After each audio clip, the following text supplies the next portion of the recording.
नमस्कार, आप देख रहे हैं खबरों की खबर। मैं हूं आपके साथ सुमित अवस्थी। झारखंड और महाराष्ट्र विधानसभा चुनाव के नतीजे आए 4 दिन से ज्यादा हो चुके हैं, या आप कह सकते हैं कि आज 5वां दिन भी ऑलमोस्ट बीत चुका है। दोनों ही जगह जनता ने स्पष्ट जनादेश दिया।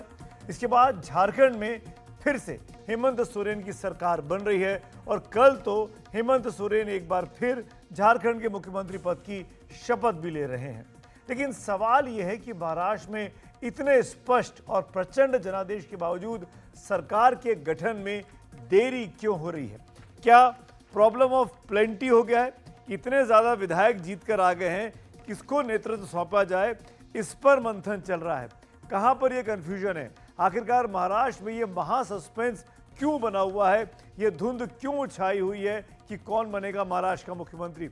यही हमारा आज का पहला बड़ा मुद्दा, महाराष्ट्र का महा सस्पेंस।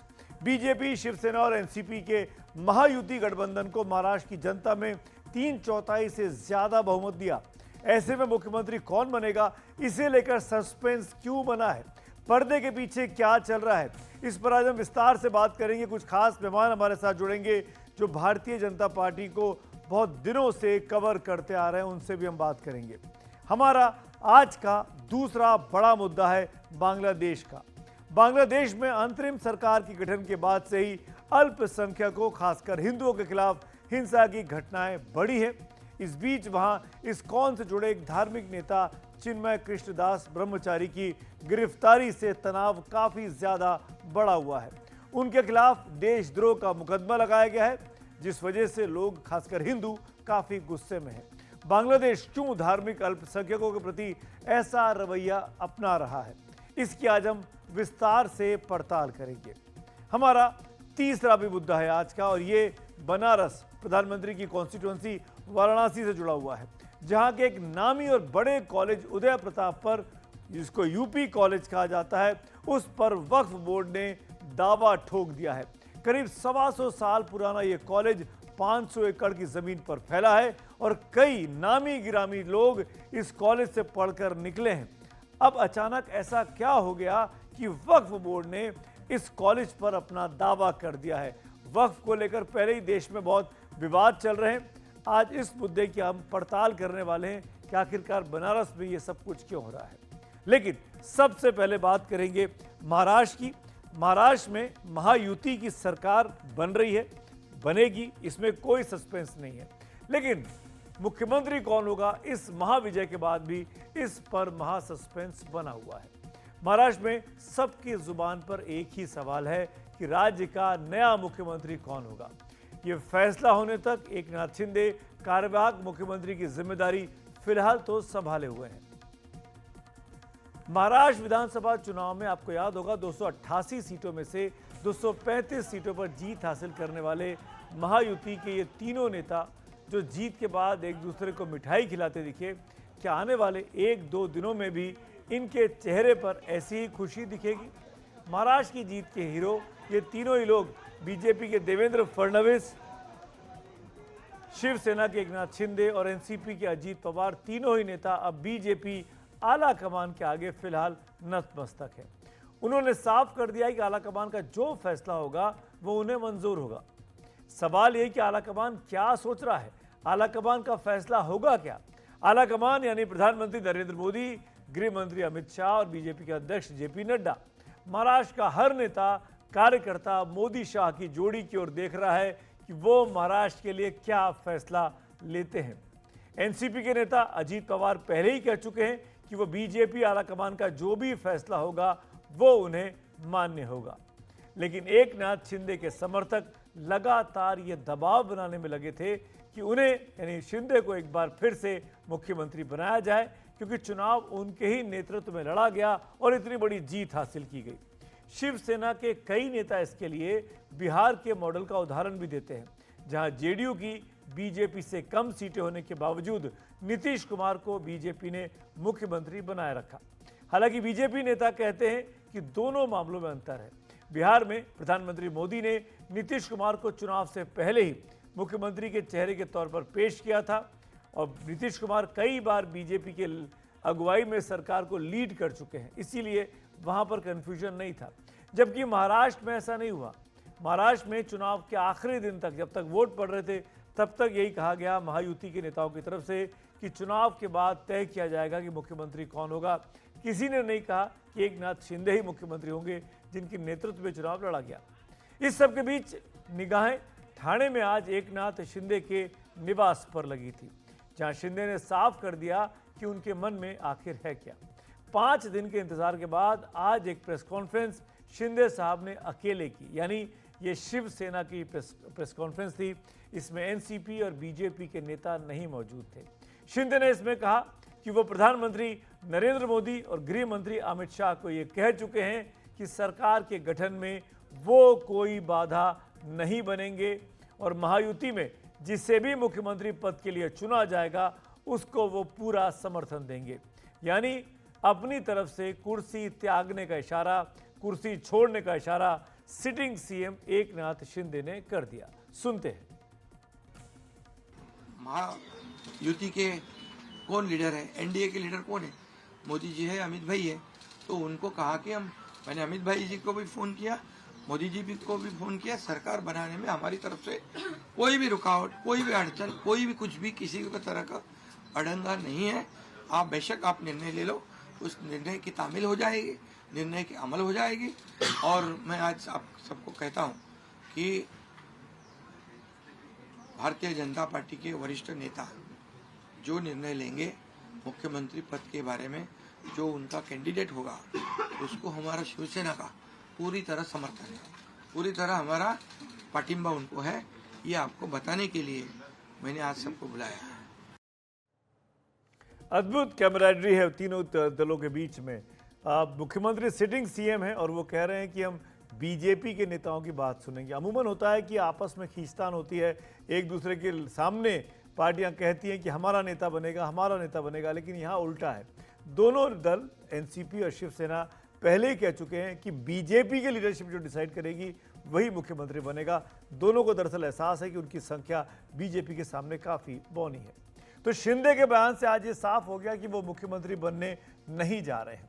ऐसे में ये संभव है कि इस कुर्बानी के बदले एकनाथ शिंदे की शिवसेना को महाराष्ट्र सरकार में अब ज़्यादा मंत्री पद मिले, ज़्यादा अहमियत वाले मंत्री पद मिल जाएं और साथ साथ दिल्ली में मोदी कैबिनेट में भी उनको 1 या 2 पद मिल सकते हैं।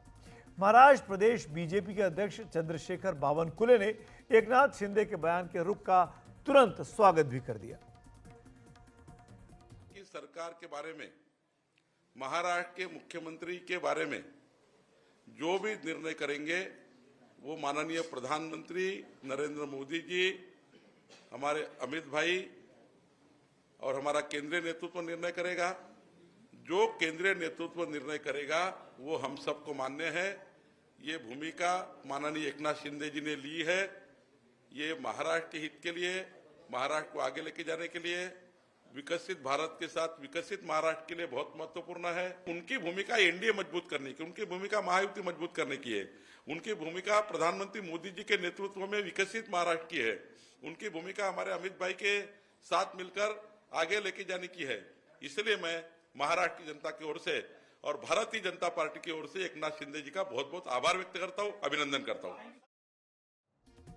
तो शिंदे रेस से हट गए हैं। यह साफ हो गया है कि बीजेपी का मुख्यमंत्री होगा, लेकिन कौन होगा? क्या देवेंद्र फडणवीस होंगे या कोई और होगा? अब इसको लेकर असमंजस का दौर है। मुख्यमंत्री के तौर पर किसी बीजेपी नेता के लिए रास्ता अब साफ हो चुका है। किसी हम इसलिए कह रहे हैं कि बीजेपी में अभी तक ये साफ नहीं हुआ है कि मुख्यमंत्री का जिम्मा किससे मिलेगा, जबकि एक देवेंद्र फडणवीस नाम का शख्स है जो 5 साल का पूरा टर्म एक सफल मुख्यमंत्री के तौर पर महाराष्ट्र का बिता चुका है। उसके बावजूद भी किसी कहने पर हम मजबूर हैं कि किसी बीजेपी नेता के सर पर यह ताज आने वाला है। अभी तक देवेंद्र फडणवीस को ही रेस में सबसे आगे बताया जा रहा था, लेकिन सब जानते हैं कि बीजेपी आलाकमान चौंकाने में महारत हासिल रखता है। मध्य प्रदेश, राजस्थान और हरियाणा में अचानक ऐसे नेताओं को कमान मिल चुकी है जिनके बारे में पहले कम ही लोगों को अंदाजा रहा होगा। क्या महाराष्ट्र में भी यही फॉर्मूला दोहराया जाएगा? ऐसे ही चौंकाया जाएगा? क्या देवेंद्र फडणवीस मुख्यमंत्री की कुर्सी फिर हासिल करेंगे या यहां भी कोई आउट ऑफ द बॉक्स फैसला पार्टी आलाकमान करेगा? इस बीच देवेंद्र फडणवीस के समर्थक लगातार उन्हें मुख्यमंत्री बनाने का दबाव बना रहे हैं। जो भी होगा, ये अब कल दिल्ली में बीजेपी आलाकमान के साथ महायुति की बैठक में साफ हो जाएगा, जिसमें हिस्सा लेने के लिए देवेंद्र फडणवीस के साथ एकनाथ शिंदे और अजीत पवार दिल्ली पहुंच रहे हैं और आलाकमान के साथ दिल्ली में बीजेपी के बड़े नेताओं के साथ उनकी बैठक होनी है। इस बीच सूत्रों से यह भी जानकारी मिल रही है कि महाराष्ट्र की नई सरकार में भी पुराना वाला फॉर्मूला ही जारी होगा, यानी एक मुख्यमंत्री के साथ 2 उप मुख्यमंत्री होंगे। इससे अब यह भी साफ हो गया है कि मुख्यमंत्री का कार्यकाल जो 2.5 साल होने का एक फॉर्मूला चलाया जा रहा था बीते 2 दिनों में, वो नहीं होने जा रहा। महाराष्ट्र के इस महा सस्पेंस पर ज्यादा चर्चा के लिए मेरे साथ 2 ऐसी शख्सियत जुड़ रही हैं जो बीजेपी और संघ परिवार को बहुत करीब से जानती हैं, फॉलो करती रही हैं, और उनसे अच्छा बोलने वाला शायद कोई भी मुझे मिलेगा नहीं। समीर चौगाकर साहब, वरिष्ठ पत्रकार, स्वागत है आपका। शेखर अय्यर साहब, वरिष्ठ पत्रकार, आपका भी बहुत बहुत स्वागत है एनडीटीवी इंडिया पर। शेखर जी, पहला सवाल आपसे, कौन बनेगा महाराष्ट्र का मुख्यमंत्री और क्यों? देखिए, आपने एकनाथ शिंदे जी का जो बयान था उसका जिक्र किया और चंद्रशेखर बावनकुले का भी जिक्र किया, और चंद्रशेखर बावनकुले का एक स्टेटमेंट भी है जी। उस स्टेटमेंट में लास्ट पैरा जो है वो कहता है कि ये स्वाभाविक है कि बीजेपी कार्यकर्ता, बीजेपी के कैडर चाहेंगे कि देवेंद्र फडणवीस मुख्यमंत्री बन जाए, लेकिन जो भी फैसला केंद्रीय नेतृत्व लेगा वो सबके लिए स्वीकार है। तो ये लास्ट पैरा को लेकर फिर उसमें आपके सोशल मीडिया पे काफी चला कि इसका मतलब देवेंद्र फडणवीस बन रहे हैं। उस पर बीएल संतोष, जो बीजेपी जनरल सेक्रेटरी ऑर्गेनाइजेशन, उन्होंने पूछा कि यहाँ कहाँ कहा है कि भाई देवेंद्र फडणवीस बन रहे हैं, ये क्यों इस तरह की आप क्यों ये कर रहे हैं, यानी जब फैसला नहीं लिया गया क्यों कर रहे हैं।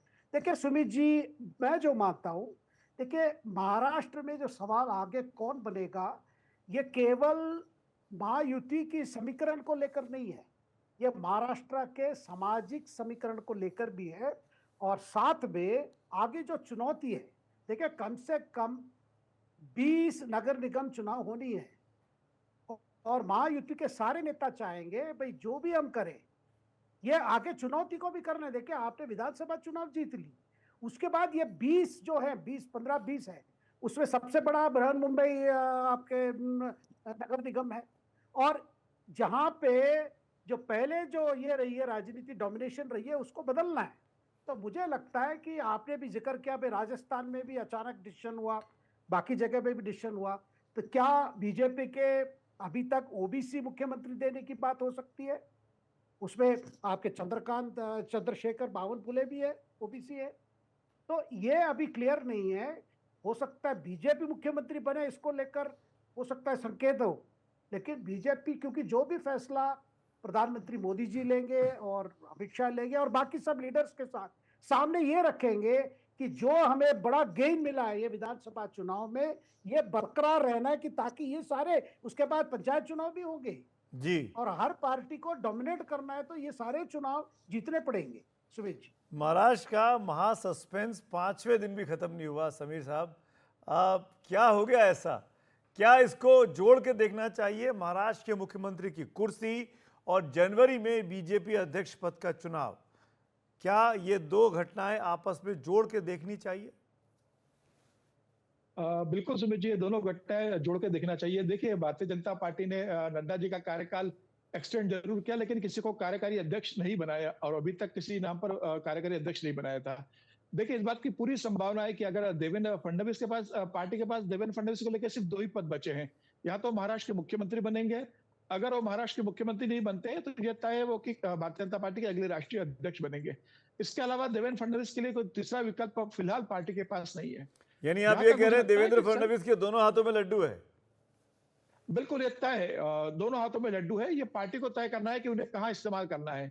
जहां तक संघ की संभावना है, जो मेरे पास खबर ये है कि संघ चाहता है कि देवेंद्र फडणवीस महाराष्ट्र के मुख्यमंत्री बने, क्योंकि जिस तरीके से 2014 से लेकर 2019 तक का उनका कार्यकाल रहा था देवेंद्र फडणवीस का, और महाराष्ट्र की जो अभी राजनीतिक परिस्थितियां बनी हुई है, जिस तरीके से एकनाथ शिंदे एक प्रभावशाली नेता बनकर उभरे हैं, 57 उनके विधायक है, अजीत पवार है, शरद पवार है, उद्धव पवार है, महाराष्ट्र की जो राजनीति है उसमें इस समय देवेंद्र फडणवीस ऐसे है जो पूरी राजनीति को बहुत बेहतर तरीके से संभाल सकते हैं, क्योंकि 5 साल वो मुख्यमंत्री रहे। उन्हें एकनाथ शिंदे के साथ काम करने का अनुभव है। जब वो मुख्यमंत्री थे तो एकनाथ शिंदे ने उनके अंडर काम किया है। एकनाथ शिंदे जब मुख्यमंत्री बने तो देवेंद्र फडणवीस उनके साथ काम किए, अजित पवार के साथ काम किया है। तो मुझे लगता है कि संघ चाहेगा और पार्टी के कार्यकर्ताओं की भी चाहते हैं कि देवेंद्र फडणवीस बने। देखिए, मुझे लगता है कि इस समय अगर नगर निगम देवेंद्र फडणवीस के अगर जातिगत समीकरण देखे तो ये कहा जाता है कि वो मराठी है। लेकिन 2014 में जब प्रधानमंत्री मोदी ने सभी बड़े नेताओं को दरकिनार कर देवेंद्र फडणवीस को मुख्यमंत्री बनाया था, तब भी वो मराठी थे। 5 साल कार्यकाल चला और 2019 में उनके नेतृत्व में ही चुनाव लड़ा गया, जब वो मराठी थे और संयुक्त शिवसेना के साथ बहुमत मिला। ये बात अलग है कि शिवसेना उनके साथ नहीं आई। उसके बाद अगर 5 साल भी देवेंद्र फडणवीस महाराष्ट्र के सबसे बड़े नेता बने रहे, पार्टी के सारे नीति निर्धारण में उनकी बड़ी भूमिका रही। अगर भारतीय जनता पार्टी को ये लगता है कि देवेंद्र फडणवीस की कास्ट पॉलिटिक्स सूट नहीं कर रही है, तो मुझे लग रहा है 2024 के लोकसभा चुनाव में देवेंद्र फडणवीस को लोकसभा चुनाव लड़वाकर केंद्र की राजनीति में लेकर आया जाता। जिस तरीके से देवेंद्र फडणवीस ने पूरे पिछले 5 साल के अंदर महाराष्ट्र में सरकार चलाने में अपनी भूमिका निभाई, एक सामंजस्य बना के रखा, संगठन उनकी देखरेख में चला, चुनाव प्रचार अभियान उनकी तरफ से चला, जिस तरीके से उन्होंने आक्रामक प्रचार अभियान चलाया, तो मुझे लगता है कि देवेंद्र फडणवीस सबसे बड़े दावेदार है। और इस परिस्थितियों में जो महाराष्ट्र की अभी परिस्थिति है, जो राजनीतिक परिस्थितियां बनी हुई है, देवेंद्र फडणवीस मुख्यमंत्री बनना चाहिए। संघ का पूरा उन्हें समर्थन है और संघ भी चाहेगा कि जब 100 साल पूरे हो गए हैं, संघ को शुरू हो गया है शताब्दी वर्ष, तो महाराष्ट्र में देवेंद्र फडणवीस उनका जो स्वयंसेवक है वह मुख्यमंत्री बने। तो देवेंद्र फडणवीस की संभावना मुझे सबसे ज्यादा लग रही है इस समय मुख्यमंत्री के रेस में। पार्टी अगर कोई दूसरा निर्णय लेती है तो देवेंद्र फडणवीस को दिल्ली लेकर आएगी। ऐसा नहीं होगा कि देवेंद्र फडणवीस फिर उप मुख्यमंत्री बने या किसी की कैबिनेट में मंत्री बने। यह तय है कि अगर वो महाराष्ट्र के मुख्यमंत्री नहीं बनते हैं तो वो दिल्ली आएंगे।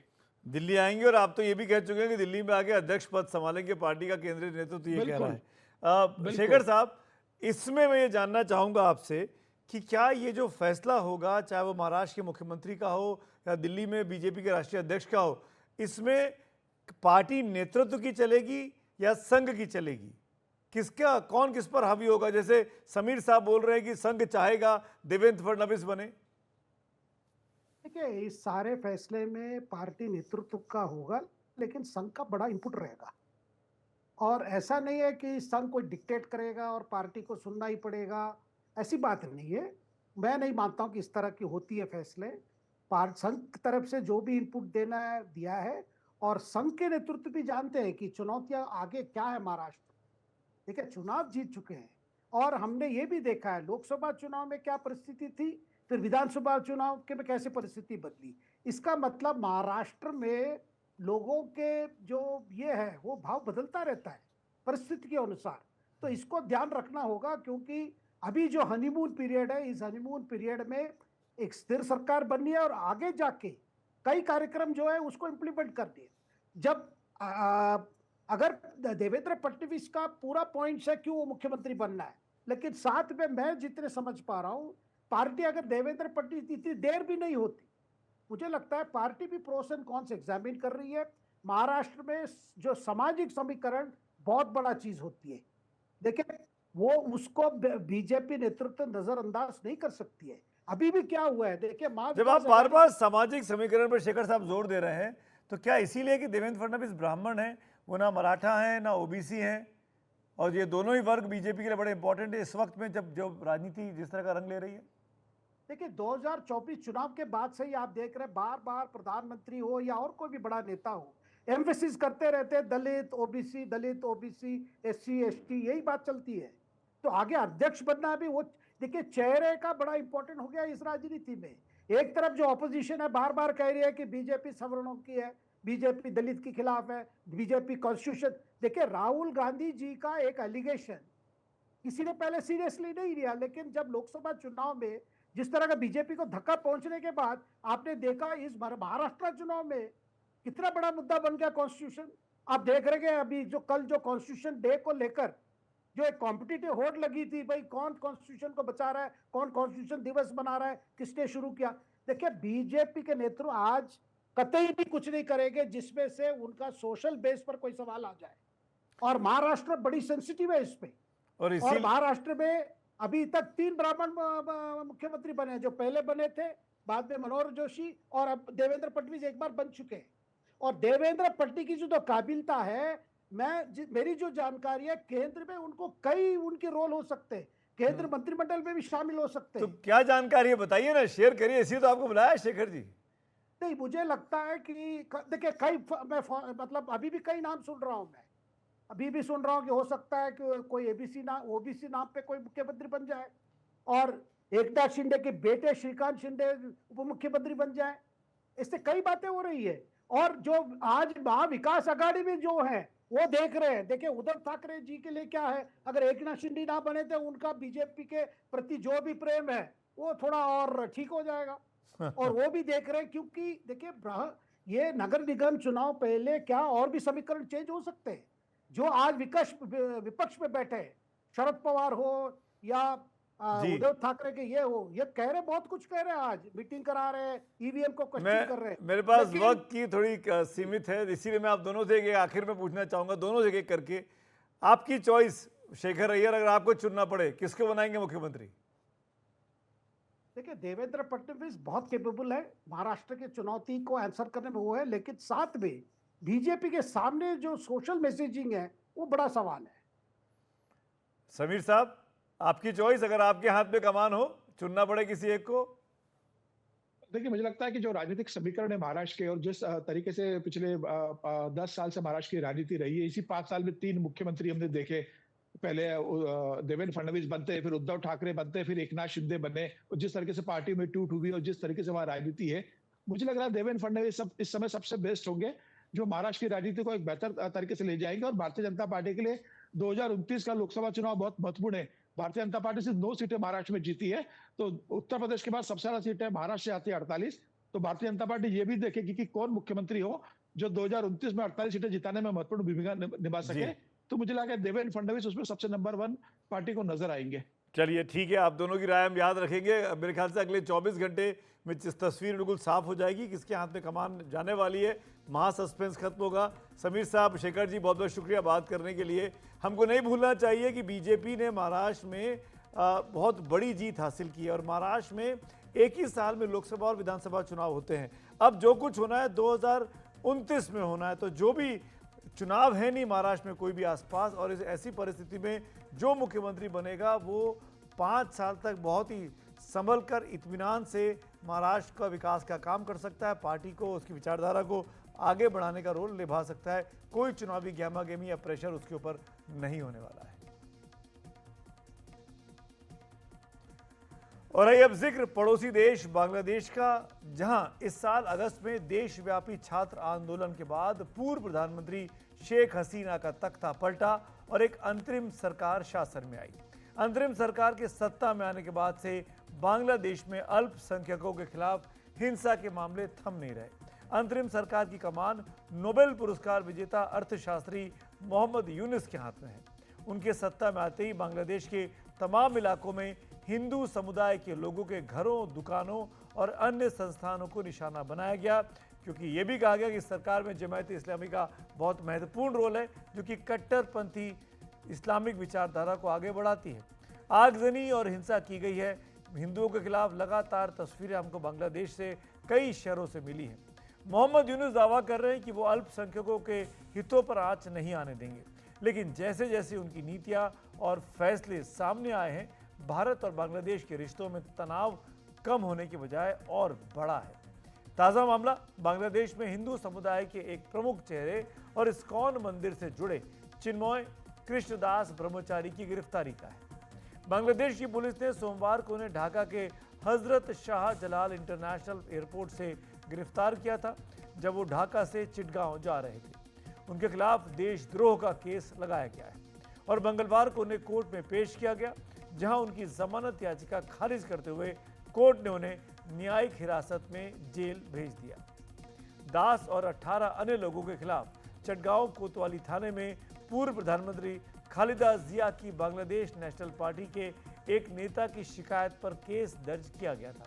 उन पर 25 अक्टूबर को लाल दीघी मैदान में हिंदू समुदाय की एक रैली के दौरान बांग्लादेश के राष्ट्रीय ध्वज के निरादर के आरोप में देशद्रोह का केस दर्ज किया गया है।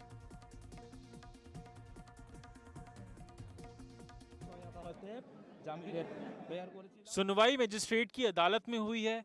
हमने जो जमानत अर्जी दाखिल की थी वो मंजूर नहीं हुई है। हालांकि दायर की गई अन्य याचिकाओं में से जेल में विभाजन की मांग को मंजूरी दे दी गई है। इसके अतिरिक्त जेल में धार्मिक अभ्यास करने का अनुरोध भी स्वीकार कर लिया गया है। खास बात है कि इस केस के सिलसिले में हाईकोर्ट में पेश एक हलफनामे में बांग्लादेश सरकार ने कहा इस्कॉन यानी international society for Krishna consciousness एक धार्मिक कट्टरपंथी संगठन है। बांग्लादेश के अटॉर्नी जनरल मोहम्मद असदुज्जमान ने हलफनामे में ये बात कही और कहा कि इस संगठन की गतिविधियों की जांच चल रही है। इस बीच चिन्मय कृष्णदास की गिरफ्तारी के बाद बांग्लादेश के कई इलाकों में विरोध प्रदर्शन तेज हुए हैं। हिंदू समुदाय उनकी रिहाई की मांग कर रहा है। मंगलवार को जब चिन्मय दास को पुलिस वैन में ले जा रही थी तो उनके समर्थकों ने वैन को घेर लिया और कई घंटे रोके रखा। भीड़ को तितर बितर करने के लिए पुलिस ने आंसू गैस के गोले और ग्रेनेड्स छोड़े। इस दौरान कई हुड़दंगियों ने भी हिंदू प्रदर्शनकारियों पर हमला कर दिया। इस पूरे हल्ले हंगामे में एक वकील सैफुल इस्लाम आलिफ की मौत हो गई और यह अभी तक साफ नहीं है कि उनकी मौत कैसे हुई। सैफुल इस्लाम की मौत के विरोध में आज वकीलों ने चटगांव की अदालतों में कामकाज ठप रखा। इस बीच बुधवार सुबह यह भी सामने आया कि चटगांव में एक मंदिर में और तोड़फोड़ की गई है। इधर भारत में भी कई जगह चिन्मय कृष्णदास की गिरफ्तारी के खिलाफ हिंदू समुदाय के प्रदर्शन शुरू हो गए। कोलकाता में भी इससे जुड़े प्रदर्शन हुए हैं। आपको बता दें कि हरे कृष्ण आंदोलन नाम से मशहूर इस्कॉन बीते करीब 60 साल से वेदांत पर आधारित एक धार्मिक आध्यात्मिक संगठन है जो भगवान कृष्ण के संदेशों को पूरी दुनिया में पहुंचाता है। दुनिया भर में इसके 500 से ज्यादा केंद्र और मंदिर हैं। इस संगठन के दुनिया भर में करोड़ों अनुयायी हैं। 1966 में भक्ति वेदांत स्वामी प्रभुपाद ने न्यूयॉर्क में इस्कॉन की स्थापना की थी। हिंदुओं का यह संगठन अपने कामों से काफी प्रतिष्ठित रहा है, लेकिन अब बांग्लादेश में इस संगठन के खिलाफ कार्रवाई से दुनिया भर में हिंदू समुदाय के लोग काफी नाराज हैं। इस मामले में भारतीय विदेश मंत्रालय ने भी सख्त नाराजगी जाहिर की है। विदेश मंत्रालय ने कहा कि बांग्लादेश में अल्पसंख्यकों के घरों और कारोबारी ठिकानों पर तोड़फोड़, आगजनी और लूट के कई मामले सामने आए हैं। इसके साथ ही मंदिरों और मूर्तियों के साथ तोड़फोड़ और उन्हें अपवित्र करने के भी मामले सामने आए हैं। ये दुर्भाग्यपूर्ण है कि ऐसी घटनाओं में शामिल तत्व खुलेआम घूम रहे हैं और आरोप एक ऐसे धार्मिक नेता पर लगाए जा रहे हैं जो शांतिपूर्ण प्रदर्शनों से वाजिब मांग कर रहे थे। हम बांग्लादेश सरकार से आग्रह करते हैं कि वो हिंदुओं और सभी अल्पसंख्यकों की सुरक्षा सुनिश्चित करें और उनके शांतिपूर्ण जमा होने और बोलने की आज़ादी को भी सुनिश्चित करें। उधर बांग्लादेश सरकार ने भारत सरकार के ऐतराज को खारिज किया और कहा कि चिन्मय कृष्णदास की गिरफ्तारी को गलत समझा जा रहा है। उनकी गिरफ्तारी कुछ खास आरोपों के आधार पर हुई। बांग्लादेश ने इसके साथ ही ये भी कहा कि वहां अल्पसंख्यकों के अधिकार पूरी तरह सुरक्षित है। बांग्लादेश ने भारत के बयान को उसके अंदरूनी मामलों में दखलंदाजी भी करार दिया है, लेकिन भारत में सत्ताधारी और विपक्षी सभी दल बांग्लादेश में हुए घटनाक्रम से बेहद नाराज है। देखिए, बांग्लादेश में जो घटना घट रही है ये जैसे पाकिस्तान में हिंदू खत्म हो गया, बांग्लादेश में भी कट्टरपंथियों के दबाव में वहां की सरकार आ गई है। और ये कट्टरपंथी हमारे हिंदू बेटियों के साथ तंग बने, उनकी इज्जत लूट रहे हैं, मंदिरें तोड़ रहे हैं, हत्याएं कर रहे हैं, जो समाचार आ रहा है। और मैं धन्यवाद दूंगा भारत सरकार के एम्बेसी को जिसने कड़ा रुख अख्तियार किया है, लेकिन अब समय आ गया है कि अब संयुक्त राष्ट्र संघ को भी इस पर संज्ञान में लेना चाहिए। इस मुद्दे पर टीएमसी सांसद सौगत रॉय और कांग्रेस के नेता गौरव गोगोई ने भी चिंता जताई और पूछा कि भारत सरकार इस मामले पर क्या कदम उठा रही है। बांग्लादेश में जो हो रहा है उसको लेकर हम बहुत ही चिंतित हैं। अभी कुछ दिन पहले हमने देखा कि किस प्रकार से इस्कॉन के जो वहाँ के सभापति है उनको किस प्रकार से लिया गया, उनके समर्थकों पर किस प्रकार से प्रहार किया गया है। मैं तो जानना चाहता हूँ कि देश के विश्वगुरु कहाँ हैं, प्रधानमंत्री मोदी जी कहाँ हैं। आज प्रधानमंत्री मोदी जी के होते हुए भारत के पड़ोसी देश में इस प्रकार का असंतुलन का व्यवहार और वातावरण क्यों? प्रधानमंत्री मोदी जी जाते हैं रशिया और यूक्रेन के बीच में सुलह करने के लिए, इजराइल और पैलेस्टाइन के बीच में सुलह करने के लिए, लेकिन प्रधानमंत्री मोदी जी ने जब से नेतृत्व लिया है, भारत का जो वर्चस्व है अपने ही पड़ोसी देशों में वो कम होते हुए दिखाई दिया है। आज प्रधानमंत्री मोदी जी मौन है और भारत सरकार बांग्लादेश को लेकर आज जिस प्रकार से उनको एक ठोस कदम लेना चाहिए, हम ठोस कदम नहीं देख पा रहे। ये दुखद घटना है, चिंता की घटना है और हिंदुओं पर यह अत्याचार होना नहीं चाहिए। मैं निंदा करता हूँ इस घटना की। भारत सरकार को सक्रिय रूप में इसमें हस्तक्षेप करना चाहिए। आज ये स्टोरी जिनमें की जो थी वो दिन भर ट्रेंड करती रही। इस्कॉन को मानने वाले लोगों ने काफ़ी ज़्यादा गुस्सा भी है, चिंता भी है। इस्कॉन के प्रवक्ता राधा रमन दास ने भी इस मामले पर गंभीर चिंता जताई है। सभी जो भी इस्कॉन भक्त इसके बारे में सुन रहा है, सभी लोग बहुत ही चिंतित हैं। बहुत सारे सभी जगह से फ़ोन कॉल मैसेजेस आ रहे हैं और मैं भी कल 2 दिन से सो नहीं पाया क्योंकि इतने सारे मतलब एक के बाद एक ख़राब न्यूज़ आ रही है बांग्लादेश से। कल रात में भी काफ़ी तांडव चला, कई जगहों में अटैक्स हुए हैं। तो ये सारा चीज़ बहुत ही चिंता का विषय है। इसको लेके हम लोग बहुत ही दुखी हैं। अब आपको कुछ इतिहास की बात बताते हैं। हाल ही में जो कुछ हुआ, मोहम्मद यूनुस के नेतृत्व में बांग्लादेश की अंतरिम सरकार को 100 दिन पूरे हो चुके हैं। इस दौरान अल्पसंख्यकों के खिलाफ हिंसा के मामले लगातार सामने आए हैं। भारत को निशाना बनाकर, भारत के रहने वाले हिंदुओं को निशाना बनाकर बांग्लादेश में काफ़ी ज़्यादा अटैक हुए हैं। क्या क्या घटनाएं घटी हैं, बारी बारी से देखिए। बांग्लादेश में करीब 17 करोड़ की आबादी में 8% हिंदू समुदाय के लोग हैं। हिंदू समुदाय के लोग लगातार एक अल्पसंख्यक कल्याण मंत्रालय बनाने और अल्पसंख्यकों की सुरक्षा के लिए सख्त कानून बनाने की मांग कर रहे हैं। इस सिलसिले में ढाका से करीब 300 किलोमीटर दूर रंगपुर में एक हिंदू समुदाय विरोध प्रदर्शन भी कर चुका है। मोहम्मद यूनुस सरकार के सत्ता में 100 दिन पूरे होने के मौके पर मानवाधिकारों से जुड़े अंतर्राष्ट्रीय संगठन ट्रांसपेरेंसी इंटरनेशनल की बांग्लादेश शाखा ने भी अपनी रिपोर्ट में यह साफ कर दिया कि बांग्लादेश में सांप्रदायिक हिंसा बढ़ी है। रिपोर्ट में ऐक्य परिषद के हवाले से बताया गया कि 5 अगस्त से 20 अगस्त के बीच ही सांप्रदायिक हिंसा की 2010 घटनाएं हुई, जिनमें अल्पसंख्यक समुदाय के 9 लोगों की मौत हुई। ऐक्य परिषद Bangladesh Hindu Buddhist Christian unity council नाम की एक मानवाधिकार संस्था है। ट्रांसपेरेंसी इंटरनेशनल बांग्लादेश के मुताबिक वहां धर्म आधारित राजनीति का असर बढ़ रहा है। रिपोर्ट में मोहम्मद यूनुस सरकार पर आरोप लगाया गया कि वो धार्मिक अल्पसंख्यकों और सरकार से असहमत लोगों के खिलाफ हिंसा के मामलों की ठीक से जांच नहीं कर रही। वैसे बांग्लादेश के मुद्दे पर अमेरिका के नए राष्ट्रपति चुने गए डोनाल्ड ट्रंप भी चिंता जता चुके हैं।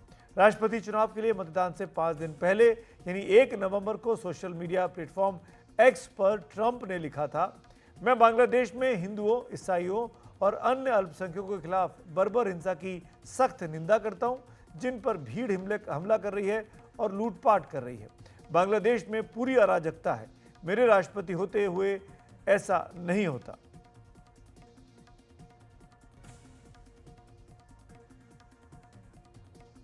बांग्लादेश में हालात चिंताजनक हैं। हिंदुओं को निशाना बनाया जा रहा है। जैसा कि हम लगातार बता रहे हैं, जमाते इस्लामी एक बड़ा मुस्लिम कट्टरपंथी संगठन है जो इस सरकार को, मोहम्मद यूनुस की अंतरिम सरकार को समर्थन दे रहा है।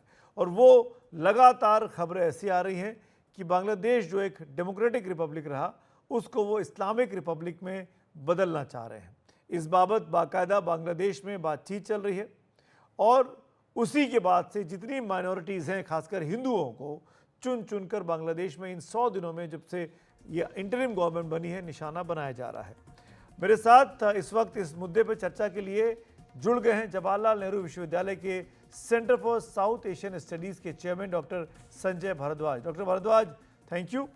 अब जो कुछ बांग्लादेश में हो रहा है आज की डेट में, आपको लगता नहीं है कि कंट्रोल नहीं कर पा रहे हैं मोहम्मद यूनुस, या जानबूझकर छूट दे रखी है?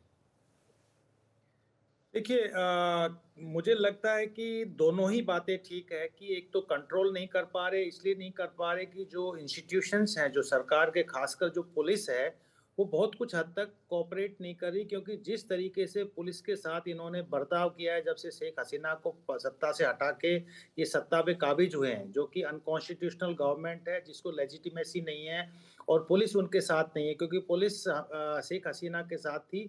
तो एक तो ये बहुत बड़ा सवाल है। दूसरी बात, निश्चित रूप से जो मोहम्मद यूनुस है वो सत्ता में तो बैठे हैं, चेहरा तो वो है, लेकिन उनके पीछे जो ताकत है वो जमात है। और जमात, आप ये देखिए, जितने भी एडवाइजर हैं उसमें से लगभग 80% लोग वो हैं जो 2001 से 2006 के बीच में बीएनपी और जमात के समय में उन्होंने अपनी सेवाएं दी थी। उनको केयरटेकर गवर्नमेंट, जो अभी इंटरिम गवर्नमेंट है, उसमें एडवाइजर बनाया है। तो ये लोग जो हैं, और जितने भी अभी अपॉइंटमेंट हो रहे हैं, चाहे वो जुडिशरी में हो रहे हो, एडमिनिस्ट्रेशन में हो रहे हो या यूनिवर्सिटीज में हो रहे हो, सब जमात के काडर को उन्होंने अपॉइंट किया है। तो ये बात मान के चलिए कि बिल्कुल खुला छूट दे रखा है कि जमात जो कट्टरपंथी हैं, जिसको अवामी लीग ने बैन किया हुआ था, उसकी जो इस्लामिक छात्र शिविर, जो स्टूडेंट विंग है, उसको बैन किया हुआ था, वो लोग आज के दिन मोहम्मद यूनुस को चला रहे हैं। और ये जो हरकतें जो हो रही है, वो अपना जो तो सिर्फ उनका भारद्वाज साहब एक मॉडरेट चेहरे को बिठा दिया है जिसको अंतर्राष्ट्रीय कम्युनिटी जो है एक्सेप्टेंस मानती है, क्योंकि वो नोबेल पुरस्कार लॉरेट हैं, अर्थशास्त्री हैं। मोहम्मद यूनुस सॉफ्ट दिखाई देते हैं, लेकिन पर्दे के पीछे सारा खेल जमात कर रही है। जैसा कि आप बोल भी रहे और हमने देखा भी है, कट्टरपंथी इस्लामिक टेररिस्ट देश की तरफ ये देश भी बढ़ता जा रहा है। एक तरफ पश्चिम में पाकिस्तान, पूरब में बांग्लादेश। आपको क्या लगता है, अगर ये दोनों इस्लामिक कट्टरपंथी राष्ट्र बने तो भारत के लिए अब आने वाले वक्त में क्या चुनौतियां आने वाली हैं? देखिए, ये बात आप बिल्कुल सही कहा कि जो पाकिस्तान का जो निर्माण हुआ था वो धार्मिक उन्मादवाद और वो तानाशाही के आधार पे पाकिस्तान बना था। और जो आज के दिन बांग्लादेश में जो डोमिनेंट फोर्स बन गई है, आप अभी मोहम्मद यूनुस को जो बैक कर रही है, वो वही लोग हैं जिनकी लेगेसी पाकिस्तान से आती है। वो ओल्ड मुस्लिम लीग के विचार में विश्वास करते हैं और ये बांग्लादेशी राष्ट्रवाद की बात करते हैं। यानी बांग्लादेशी राष्ट्रवाद का जो कोर है वो इस्लाम है, जो इंक्लूसिव नहीं है। जो बंगाली राष्ट्रवाद है वो इंक्लूसिव है। और ये बात मान के चलिए कि इनके खिलाफ जो रेसिस्टेंस रहा हमेशा, जो पाकिस्तानी फोर्सेज हैं जो इस्लामिक राष्ट्रवाद की बात करते हैं, उसमें हिंदू कम्युनिटी का बहुत सकारात्मक और बहुत ही कंस्ट्रक्टिव रोल रहा।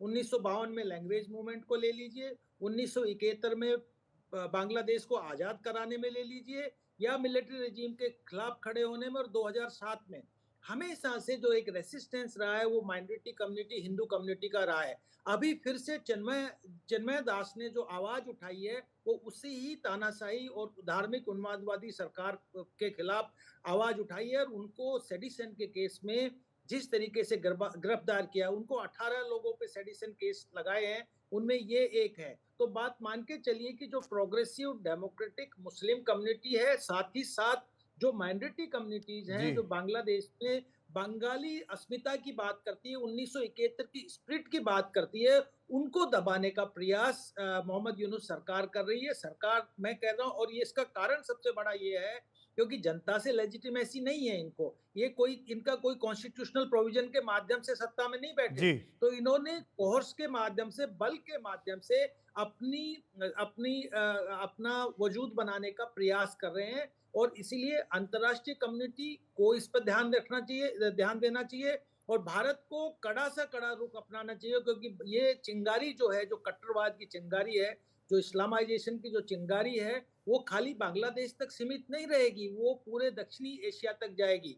वहां पे मैं रोहिंग्या एक चीज़ रिफ्यूजी और आपसे पूछना चाहूँगा प्रोफेसर भारद्वाज, और वो राष्ट्रपति ट्रंप के रोल को है। कैंपेन के दौरान राष्ट्रपति ट्रंप बोल चुके हैं कि बांग्लादेश में कट्टरपंथ को बढ़ावा मिल रहा है, ज़ातियाँ हो रही है माइनॉरिटीज़ पर।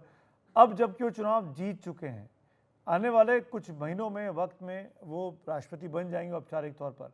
आपको क्या लगता है, क्या उनके आने से बांग्लादेश पर कोई दबाव बनेगा? मोहम्मद यूनुस और उनके पीछे जो जमात है वो उनके कंट्रोल में आएगी, उनसे डरेगी, उनकी बात सुनेगी?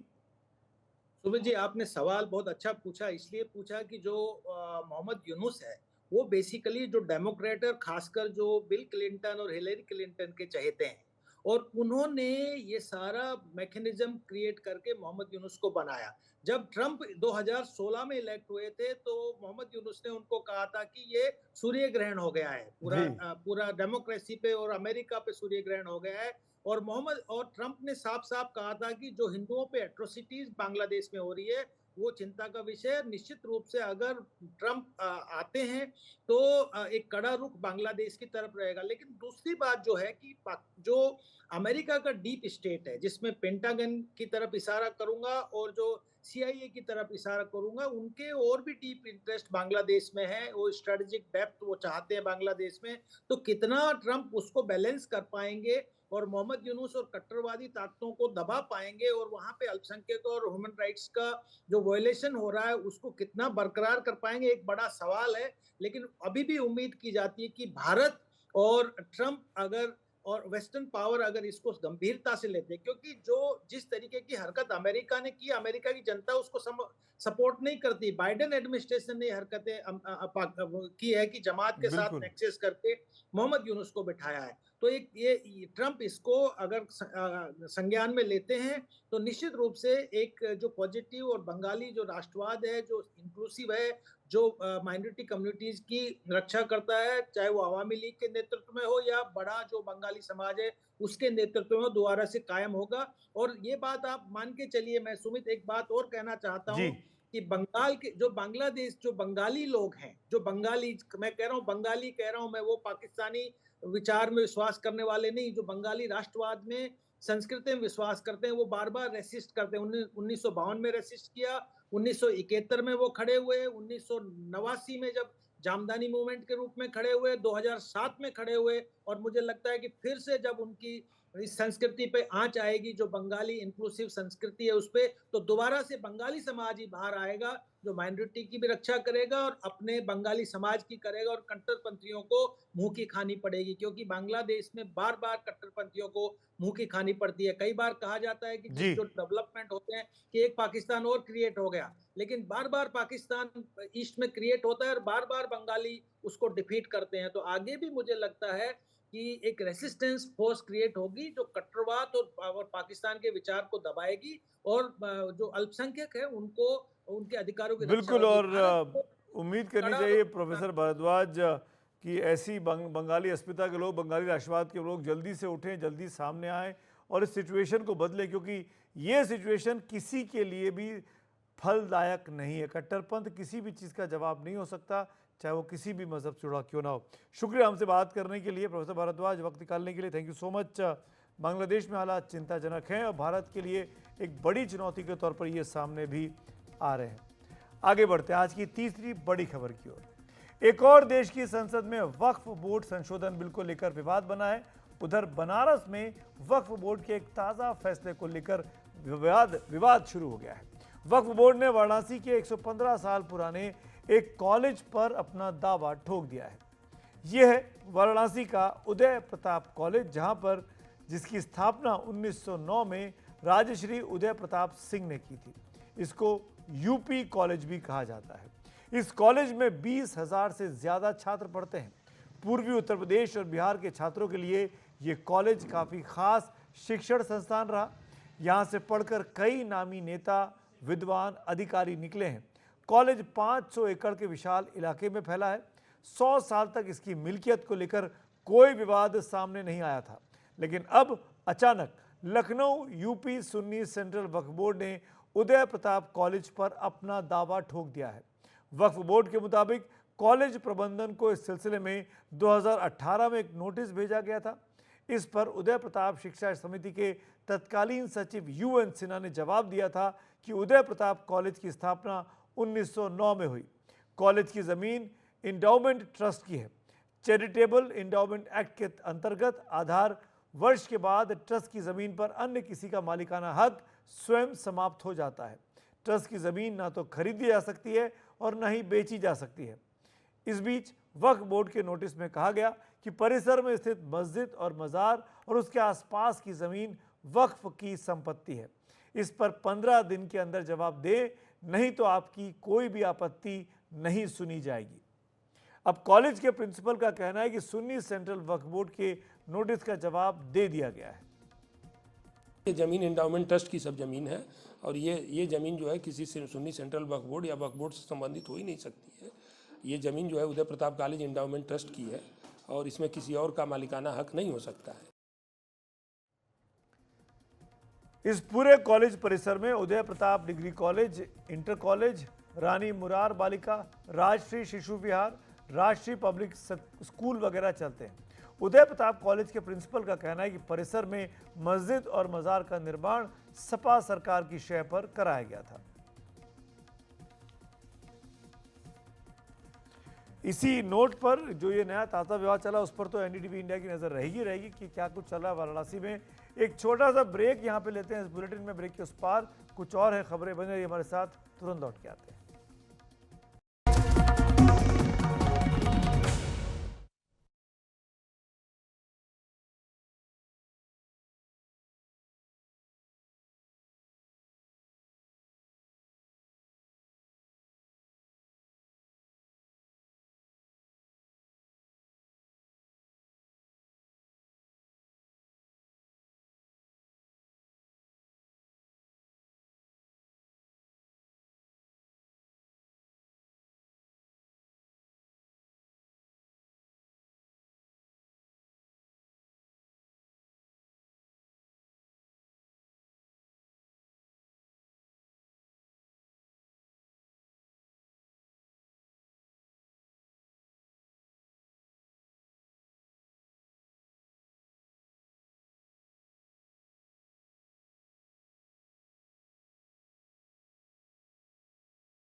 एक बार फिर आपका स्वागत है और अब बात आगरा की करते हैं।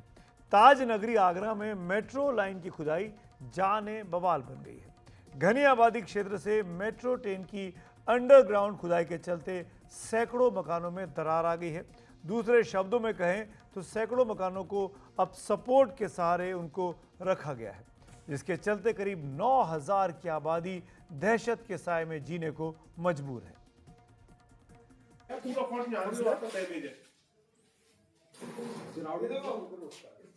फर्श चटक गए हैं, छतों में दरारें आ गई हैं। मोती कटरा के तकरीबन 1000 मकानों का यही हाल है। इस इलाके में आजकल अंडरग्राउंड मेट्रो लाइन के लिए खुदाई का काम चल रहा है। कहा जा रहा है कि ये उसी वजह से हुआ है। जब से इन लोगों की मशीन नीचे से निकल रही है, वाइब्रेशन के कारण मकान इतने फट चुके हैं कि यहाँ पे रहना दूभर हो रहा है। अब ये बाहर से तो ठीक कर दिया, अंदर से कोई वो ही नहीं है। रात को रह गई थी, हम लोग वो दुष्यंत कुमार है, उन्होंने कहा तुम चले जाओ यहाँ से, यहाँ रिस्क है मत रहो, तो हम चले गए। उसी दिन रात को गिर गई है। मेरे पूरे अंदर मकान में पूरी चट्टान आ गई है, फर्शों में पूरी चट्टान आ गई है। मैं कहता हूँ तो ये मिस्त्रियों तो कुछ कहते हैं, मैं मिस्त्री से कहता हूँ तो मिस्त्री कुछ और कहता है। ना तो ये सुनवाई कर रहे हैं और ना ये माल लगाना चाहते हैं। ये थोड़ी सी काट के नहीं लीपा पोती करना चाहते हैं बस। दीवारें सबरी चटक गई हैं, खाली थूक से चिपका दी है। और अभी मैंने 6 महीने और 6 साल पहले कमरा बनवाया था, वो सबरे टाइल्स चटक गए, करीब 22 टाइल्स चटक गए। लोगों को इन घरों में रहने से डर लग रहा है और कुछ लोगों ने तो अपने रिश्तेदारों के यहाँ भी शरण ले ली है। लेकिन मेट्रो से जुड़े अफसरों का कहना है कि उनके कामकाज में कोई कमी नहीं है। जो अंडरग्राउंड सेक्शन का काम चल रहा है आगरा मेट्रो का, मैं एश्योर करना चाहता हूँ कि पूरी तरह सुरक्षित है। और हमने लखनऊ में, कानपुर में इस तरह की टीवीएम मशीन का इस्तेमाल किया। बहुत सेंसिटिव इलाकों से नीचे गुजरे हैं, लखनऊ में चाहे हजरतगंज हो, और इसी तरह से हम कानपुर में बहुत ही पुराने इलाकों से गुजर रहे हैं। तो टीवीएम का जो इस्तेमाल है वो पूरी तरह सुरक्षित है। और जो मकान सेंसिटिव है, उनके नीचे से टीवीएम जा रही है, उनको वहाँ से मकानों को कहा कि खाली करें कुछ समय के लिए, उसका उचित मुआवजा दिया, उनको होटलों में ठहराया गया है। इन सब के बाद हमने जो सुरक्षित मेट्रो का निर्माण है वो लगातार हो रहा है। दूसरे इलाकों से पहले भी इस तरह की शिकायतें मिली थी और अफसरों ने मौके पर जाकर घरों की मरम्मत करवाकर अपनी जिम्मेदारी पूरी समझ ली थी। लेकिन इस बार मामला बड़ा है। Bureau report, NDTV India. हालात आगरा में उस इलाके में काफ़ी चिंताजनक है। इसको ठीक करने के लिए प्रशासन को जल्द से जल्द कदम उठाने चाहिए, वरना बहुत बड़ी आबादी को बड़ा नुकसान भी होने का खतरा बना हुआ है। तो आज खबरों की खबर में मेरे साथ इतना ही। शुभ रात्रि।